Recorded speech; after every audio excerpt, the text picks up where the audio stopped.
In today's video, I'm going to teach you how to add multiple accounts on Notion. By the end, you'll be able to sign in to more than one profile and switch between them without logging out. Start by heading to Notion.com in your browser. On the home page, click Login. A sign-in window will appear with several options. I'll demonstrate with Google first. Click Continue with Google, then pick the Google account you want to use. Complete any prompts that appear, and in a moment, you'll land in your Notion workspace.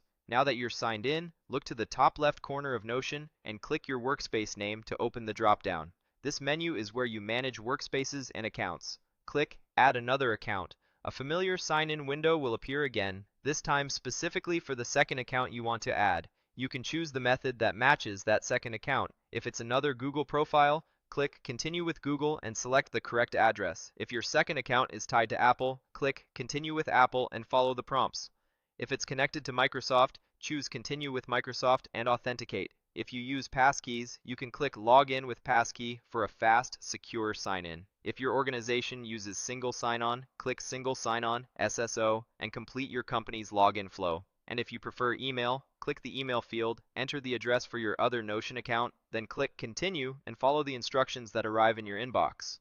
After you select your sign-in method, simply follow the on-screen steps to verify and complete the login. When you're done, Notion will automatically open the home page for that account. If that email doesn't have a Notion account yet, you'll be guided through the sign-up or onboarding process instead.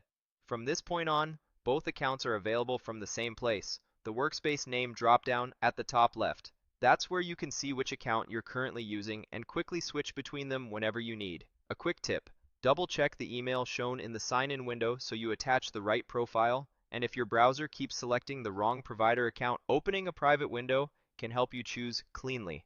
That's it. You went to Notion, logged in, opened your workspace menu, added another account, chose the appropriate sign-in option, and completed the prompts. You're all set to keep personal and workspaces separate while staying just a click away from either one.